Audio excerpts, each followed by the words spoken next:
زمونږ د درېیم حکومت دی. زه به دا خبره کوم چې داسې کمزوری حکومت د پاکستان په تاریخ کې نه و راغلی. حکومت ستاسو دی، اختیارات ستاسو دي. د صوبایي حکومت په مشرۍ کې چې دغه تجاوزاتو خلاف د اپریشن آغاز شوی دی، چې دومره اختیار نشته چې دغه حکومت باوجود چې ستاسو گرفتاری په عمل کې راځي. حکومت خو زمونږ نه دی، ټیم صاحب په خپله مجبوره دی. حکومت چیف سیکرټري چلوي. تاسو دا ګڼئ چې صوبایي حکومت بې اختیاره دی؟ بالکل بې اختیاره دی. د زیات ولس په ذهنونو کې دغه سوال و چې دا هر څه چې شوي دي، دا کومه واقعه ستاسو ګرفتاریانې دا د یو ډیل په تحت شوې، دا یو ګیم و. څه ګڼه دا یو ګیم و؟ داسې خبره به وګوري زما ګیم و، ما د خدای پاک د هغې سزا راکړي، خدای پاک د زما نه وباسي، زما د بچو نه دې وباسي. چې دا قانوني تجاوزات دورانې غیر قانوني چې کوم دی هغه 2 روپۍ اخیستي دي، انوسیانې 2 ورکړي دي، په کروړو روپۍ د خلکو نه اخیستي. د امیر مقام په هوټل باندې چونکې غټه تنازعه چې دی هغه ودرېدلې وه. دغه هوټل چې دی د سهاره پورې چې دی هغه راوغورځولی شو، چونکې وداني چې دی هغه بچ پاتې کړی شوه. څه ګڼئ دا سیاسي اثر ورسوخ و که نه واقعي د تجاوزاتو په ضد کې مراد؟ بسم الله الرحمن الرحیم. ګران کتونکو، په سوات کې د تجاوزاتو خلاف چې کوم د اپریشن آغاز شو، په دغه کې ډېرې ودانۍ چې دی هغه مسمار کړې شوې د سوات انتظامیې له اړخه. ولې ریسنټلی څو ورځې مخکې چې دی هغه یو هنګامي صورتحال چې دی هغه په سوات په سیمه پیزاګټ کې پیدا شو، کله چې انتظامیه بیا د دغه اپریشن آغاز کولو، په دغه لړ کې مختلف ولس چې دی هغه راووتو، سخت مزاحمت مخې ته رالو، چې په دغه کې سرفهرست د سوات سټي میر شاهد علي خان او د تاجر برادرۍ صدر عبدالرحیم شامل وو. دغه وروسته د سوات پولیسو له اړخه د دوی ګرفتاریانې چې هغه هم په عمل کې راغلي وې. نننۍ خصوصي خپرونه کې زموږ سره دا وخت ناسته کوي د سوات سټي میر شاهد علي خان. د هغوی نه پوښتنه کوو. ډېره مننه چې د وخت راکولو. د ټولو نه اول راته دا ووایئ، بحیثیت میر ستاسو گرفتاری په کم صورت کې په عمل کې راغلی وه، او د تجاوزاتو خلاف چې د کم اپریشن آغاز شوی دی، تاسو ورته په کم صورت ګورئ؟ آیا دا ښه کېږي بد کېږي؟ بسم الله الرحمن الرحیم. ستاسو شکریه غفران الله خان. د خپل کتونکو د سوات عوامو شکریه ادا کوم. تاسو ته پته ده چې موږ په خپله د کونسل نه د قراردادي پاس کړي، څونه هم تجاوزات د خلاف اپریشن وشي، او هغه کوم ځای چې ډیمارکیشن دی، کوم ځای چا تجاوز کړي، خلکو ته د پراپر د هغې دپاره کمیټي جوړه شي، او اریګیشن ډپارټمنټ، ریونیو سټاف دا د لاړ شي، هغو ته د لاول ډیمارکیشن وکړي، د هغې نه بعد د هغو له ټایم ورکړي 2-3 ورځې، او هغه ټایم کې که هغه نه وران کړي په خپله باندې وکړي. بدقسمتي نه دا وشوه چې کله سیالکوټ ثانیه وشوه، او د هغې سره چیف سیکرټري راغی، او هغه کوم اعلانات چې وکړو په بایپاس باندې فیصلې وشوې، او هغه فیصلې زموږ د وینا نه بغیر وشوې. موږ یې انبورډ نه وو اخیستي. پای کې لاول خو دا تعین ونه شو چې دا اپریشن کېږي یا د تجاوزاتو خلاف کېږي، دا ریور پروټیکشن ایکټ کېږي، یا دا ریونیو ریکارډ کېږي. سرای سنویاشتیزو والگeza یوخنشek ramizatizmat arayıştavadan olmaz.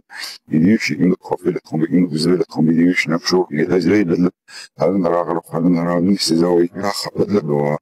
bir inanın da işte bu kadar iyi koşu da için مشاكل نسيت ده نو وسو ده چا مطلب چا ته ټي ایم ای نو سی ورکړي، چا ډي سی نو سی ورکړي، هغه افسرانو خلاف تلول کاروي وشي. ځکه دغه افسران په مختلف وختونو کې راغلي دي، خلکو له انوسیانې ورکړي دي، او هغه انوسیانې مطابق خلک د بهر نه هم ډېر راغلی انویسټمنټ یې کړی په سوات کې. زموږ سره په دغه ورځ دا زیاتې وکړو چې سهار په 4 بجې په 5 بجې دا مشینري ټوله حاضر وه، کوم چې په 27 جون باندې نه وه، کوم چې په 15 اګست باندې نه وه، او دا ټول چې د ورانولو ټیم د ټول اډمنسټریشن ولاړې سره د مشینري سره د ټوپکو سره د تماشو ولاړې، او چې کله د رغولو ټیم بیا یو افسر نه، کله د بندربان ټیم، کله فلډ راشي، د دو وارې نیارې شي، د دوی کاونټونه کولاو شي، دو بس په کتابونو کې دا لاړو، دا شی ول راغی 3 کروړ لاړې او 6 کروړ لاړې، دا شی سټارټ نو د هغې دپاره زه د قوم نماینده یم، مله قوم وټ راکړی، د سوات د ملاکنډ ډویژن منتخب میر یم. تاسو راته ووایئ، حکومت ستاسو دی، اختیارات ستاسو دي، د صوبایي حکومت په مشرۍ کې چې دغه تجاوزاتو خلاف د اپریشن آغاز شوی دی، د خپل حکومت خلاف په کوم صورت راوځئ، او بیا دا راته هم ووایئ چې دومره اختیار نشته چې دغه حکومت باوجود چې تاسو گرفتاری په عمل کې راځي؟ حکومت خو زمونږ نه په دې نه ده چې زمونږ عوامو چې کوم منډیټ ورکړی و هغه په دې ورکړی و، هغه نه ترقیاتي کار له ورکړی و، نه یې د ټرانسفر پوسټینګ له ورکړی و، نه د بندربان چې کوم سټارټ دی چې یو ایم پی ای له 50 کروڑ ارب روپۍ ورکوي. حکومت د دې لپاره و چې زموږ لیډر راوباسي، د قوم دپاره خبره وکړي. نو دا حکومت سی ایم صاحب زما خپل لغدار زما اوپینین دا ده چې سی ایم صاحب په خپله مجبوره دی. حکومت چیف سیکرټري چلی او چیف سیکرټري د لاندې چې څونه بیروکریټس دي هغه چلی، نه په دې کې د منسټر څه ویلیو یا څه دغه شته، نه په دې کې د ایم پی ای، نه د ایم این ای، نه د وزیر اعلی. نو دا حکومت د پاکستان تحریک انصاف نه دی، دا حکومت جوړ شوی د پاکستان تحریک انصاف خلاف دی چې د دې صوبې نه د پاکستان تحریک انصاف چې کوم منډیټ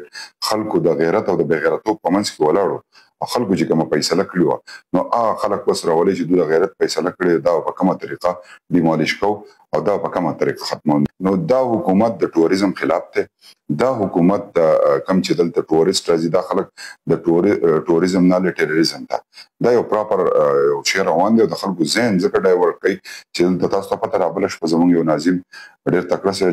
جعفر خان صاحب الله پاک ته جنتونه ورکړي، هغه چې کله ټارګټ شو نو د شپې دا ټارګټ شو، سهار اپریشن سټارټ شو. دا په دې وجه چې د خلکو ذهن ډایورټ شي او د خلکو ذهن منتشر شي. نو ډېرې خبرې دي ان شاء الله. تاسو دا ګڼئ چې صوبایي حکومت بې اختیاره دی؟ بالکل بې اختیاره دی. صوبایي حکومت که اختیار وی نو زما په حکومت کې ایز ا میر د ډیویژن میر په کومه ورځ چې شیلینګ کېدو، په کومه ورځ چې بم باندې فایرینګ کېدو، دو د ډي وی آر راوباسي د دغه هوټل دا پورې هوټل چارچاپېره دې نه هوټلې دي د هغې ډي وی آر یې ټولې دوړي دي، هغه دې راوباسي قوم ته دې کېږدي چې فایرینګ چا کړی د چا په وینا. سوات د زیات ولس په ذهنونو کې دغه سوال و چې د هر څه چې شوي دي دا کومه واقعه ستاسو ګرفتاریانې دا د یو ډیل په تحت شوې، دا یو گیم و. څه ګڼه دا یو گیم و؟ داسې خبره ده. زه خو ما په اجلاس کې مې ویلي اوس هم ویم بیا هم ویم زه یم مسلمان، زه د الله پاک زه لا اله الا الله د لاندې ژوند تېروم. زه داسې نه یم چې یاره زه بس د میر سیټ ته ناست یم او بس په دې کې به زه ښه شم. په دې کې زما خپل جاني مالي سیاسي هر ټایم زه لګیا یم، خپل پیسې خورم، خپله منډه تړلو هم. څوک چې وایي ګیم او څوک وایي څه دا الو دا پته لګي چې انسان مړ شي بیا خلک وایي دی رښتونه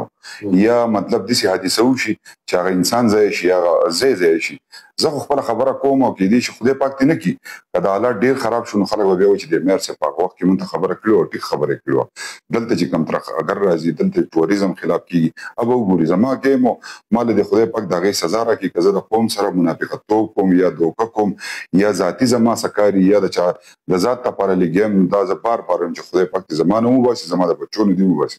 زما داسې د چا پروا نشته. تاسو هم چونکې انتظامیې له څه ډیډلاین ورکړو، دا ډیډلاین کې مطالبات څه دي او را روان لایحه عمل څه دی؟ زموږ خو د چیف منسټر نه دا غوښتنه ده چې یو غټه انکوایري جوړه شي او ځکه په دې کې ډېر شکوک شبهات دي. دا چیف سیکرټري په 2005 کې دلته و، دې چیف سیکرټري په هغه وخت کې ډي سی او جمال ناصر خان د ډسټرکټ ناظم و، نورې مستي. دا چیف سیکرټري خاص کر د ټارګټ دا دی چې یاره دلته په سوات کې کوم ټوریزم دی کوم دغه دی هغه تباه شي او د دې لپاره جوډیشنل انکوایري کېږي، غل بغل شي ساز بساز شي. دلته زما په دې دفتر کې کومه صوبایي حکومت چې کومه کمیټي جوړه کړې وه، ډي سی ماتحت، پای کې اے سی مو، پای کې پوکواري مو، پای کې تحصیلدارو مو، پای کې د سوات صحافیانو مو، پای کې هوټل اسوسییشنو مو، تاجر برادري مو، اپوزیشن زموږ ملګري پکې مو. په دې دفتر کې ناسو د ایوب برج نه چې کم ځای والی شوی دی هغه خلک وایي زموږ سره زیاتی شي به راتلو. بیا هغه منټ زما سره پراته دي، زه به ستاسو سره شیر کړم چې تحصیلدار اے سی ډبل اے سی دا خبره کوي چې په بای پاس کم کاروي شي دا ریور پروټیکشن اکټ شي 200 فوټ کې دا والی شي. او کله چې دا د فضاګټ پارک نو بر وختو دوی چې دا ریونیو ریکارډ دی، کله چې دا غینو مخکې وختو دوی چې دا د سی ایم سی هدایت دي، نو دا د کنټرولشن دی. په دې کې ډېر تحفظات زمونږ یو غټه انکوایري کېنولی شي او چا چې په دې کې ډایرکشن ورکړي دی هغه سی ډي آر زموږ سره شته هغه مخامخ شي. ځکه د کم ځای چې دا هدایت راغلی کم ځای چې ټارګټ شوی دا صرف او صرف د قومونو په منځ کې یو جنګ جوړی یو فساد جوړی. دا ډېر انشاءالله زه به قوم ته ښکاره کوم کله چې زموږ پاڅون کله چې د ملاکنډ ډیویژن د ټول قوم راغونډ شي او انشاءالله تاسو به په هغه ورځ وینئ چې څه حقایق دغه مطالبات ستاسو ونه منل شول او دغه تجاوزاتو له دوام ورکړی شو، دغه ودانو د ورانولو له بیا هم دوام ورکړی شو، هغه صورت کې به څه قدم اخلئ؟ کم ځای چې تجاوزات دوی تجاوزات وي غیر قانوني زه دا یم چې د قانوني تجاوزات دورانې غیر قانوني چې کوم دی هغه 2 روپۍ اخیستي دي NOC-یانې 2 ورکړي دي په کروړو روپۍ د خلکو نه اخیستي سوسایټي جوړې کړي دي کوم ځای چې اوس د 2 بلډینګونه دي هغه هم په انکروچمنټ کې دي کوم ځای چې دارالقضا ده د هغې پارکینګ وګورئ اوس هم په خوړ کله پاسه ده نو موږ دا خبره کوو چې د انکروچمنټ یا چې د غیر قانوني تجاوزات وایي دا صرف ټارګېټډ دي هغه ځای کې د تجاوزات نشي کولی په کوم ځای کې چې د پیسې میلاو شي په کوم ځای کې چې د هاي اپس نه وینا وشي چې دا ځای به چړې دا به نه چړې نو دا د سواد په قوم د خلکو شکوک و شبهات دي او د دې سره ډېرې خبرې دي چې انشاءالله په راتلونکي کې په دې حکومت کې زموږ د درېیم حکومت دی زه به دا خبره کوم چې داسې کمزوری حکومت د پاکستان په تاریخ کې نه و راغلی چې عوامي نماینده په کومه طریقه باندې په فایرینګ کې زما په خپل حکومت کې نو زما د پاکستان زموږ چې څونه هم د خیبر پښتونخوا عوام دي هغو ته زه دا خبره کوم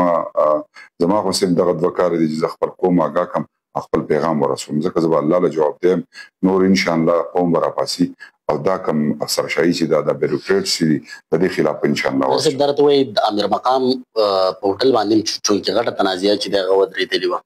دغه هوټل چې دی د سهار پورې چې دی هغه راوغورځولی شو چونکې وداني چې دی هغه بچ پاتې کړی شوه څه ګڼې دا سیاسي اثر ورسوخ خو که نه واقعي د تجاوزاتو په ضد کې مراتب زه دا خبره کوم تاسو ته ما وایي د قومونو په جنګ ورولي زه پوه یم چې په دې کې څه روان دي امیر مقام صاحب سوات ته انویسټمنټ راوړی دی دلته انویسټمنټ کړی دی دلته یې هوټل جوړ کړی دی او که پرس کا زم چې دا وران کا او دا روغ کنو دا شنګلې د سواد د قوم بلکې د قومونو په منځ کې د پارټیانو په منځ کې به ډېر لوی انتشار جوړ شي او دا خلک غواړي دا خو زه دا خبره کوم چې یو سړی سواد ته انویسټمنټ راوړي دا انجینیر امیر مقام دی کاغه د بهر ملک نه کاغه د سین نه کاغه د پنجاب نه مونږ به ویلکم کوو مونږ فیسیلیټیټ کوو زما علاقې ته روزګار راوړي دا زما د پاره خبره ده که هر ځای نو هلته زما مزدوران کار کوي هلته به د سواد قوم کار کوي هلته به خلک راځي ټوریزم به بحال کیږي هلته به خلک ښایست راځي نو زه د دې په فیور کې بالکل نه یم چې یاره چا هوټل وران کړي چا جوړ کړي زه صرف دا وایم چې زموږ سره مونږ د ظلم خلاف راوتیو مونږ د انصاف چغو زموږ لیډر د جیل نه لګیا دی بار چې یاره په خیبر پښتونخوا کې حالات خرابېږي تاسو دا حالات ټیک کړئ د دې خلاف راوځئ منرلز اینډ ماینز خلاف راوځئ کوم چې په بهر ملکونو کې لوی معاهدې کېږي او هغه د دې لپاره کېږي چې دا وطن د غیرتي خلکو په لاس کې دی چې څنګه به د دې خلکو نه دا وطن اخیستی کېږي او دا خلک په FC به د پولیسو سره جنګ او پولیس به د عوامو سره جنګ او عوام به د بیروکریټسو سره جنګ او دا به د دې سره جنګ دا پښتانه په سمه طریقه باندې د یو بل سره جنګي نو څنګه چې موږ په هر میدان کې په هر چا سره ولاړو کاغه په خیبر کې ولسی پاسونو کاغه دلته پاسونو کاغه د نورو پارټیانو د امن چا خبره کړي چا د وطن خبره کړي چا د پرمختګ خبره کړي چا د ټوریزم خبره کړي موږ په هغه میدان په فرنٹ لاین باندې ولاړو بیا به ان شاء الله ولاړو او کم ځای چې د ټوریزم خلاف اپریشن دوی کم ځای چې د ټوریزم نه خلک ټیرریزم تاړي ان شاء الله په فرنٹ لاین باندې به موږ ولاړو یو جهان منه جګان کوتونکو داوود سټي مېر شاهد علي خان تجاوزاتو په اړه باندې مختلف خیالات سره شریک کړل دا پروګرام هم په دې ځای باندې راغونډو تر بل پروګرام پورې خپل قربو فرانه لاله اجازه ورکړي بل الله مسپارم د تل پاتې